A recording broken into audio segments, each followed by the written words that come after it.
dãi dầu sớm hôm bao năm tháng có mỏi buồn, tình ngày thương vẫn luôn vô tròn, niềm cày trong Chúa thân đời.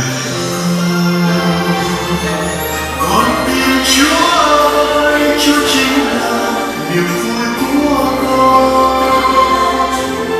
Tình Ngài đỡ nâng cho con qua muôn ngàn nguy khó. Con tin Chúa ơi, Chúa chính là niềm an ủi con. Ngài hằng chở che cho con thoát những ngày tuột ân.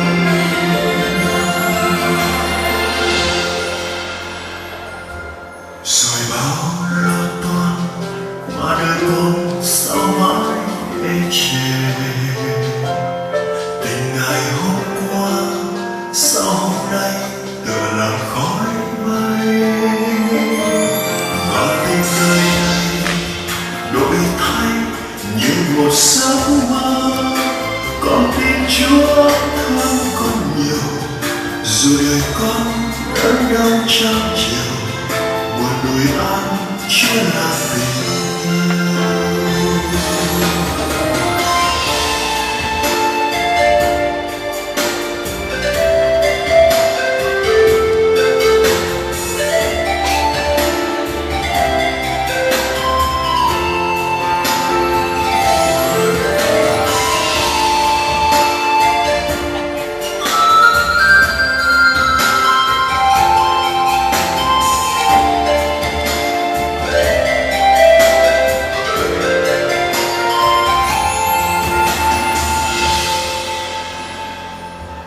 Dù hôm nay đây đường chân ai vẫn vẫn yên lòng, tình Ngài bao dung luôn cho con trọn niềm tin chung. Dù đêm còn dài ngày mưa đêm buồn mãi thôi, con luôn vẫn yên nơi Ngài. Dù đời con sống trong hoài, Ngài luôn chiếu soi ngày mai. Con tin Chúa ơi, Chúa chính là niềm vui của con. Tình Ngài đỡ nâng cho con qua muôn ngàn nguy khó.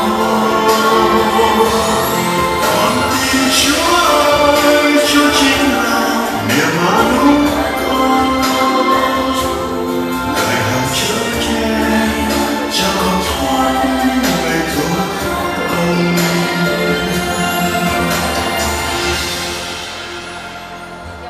Trần gian hôm nay dù đổi thay như lá trên cành, tình đời như vui cho con trong cảnh một chút thôi.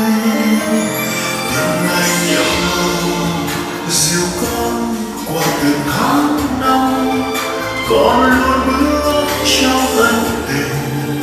Ngài gọi con sống trong an bình, Ngài chờ con giữa anh bình minh. Con tin Chúa ơi, Chúa chính là niềm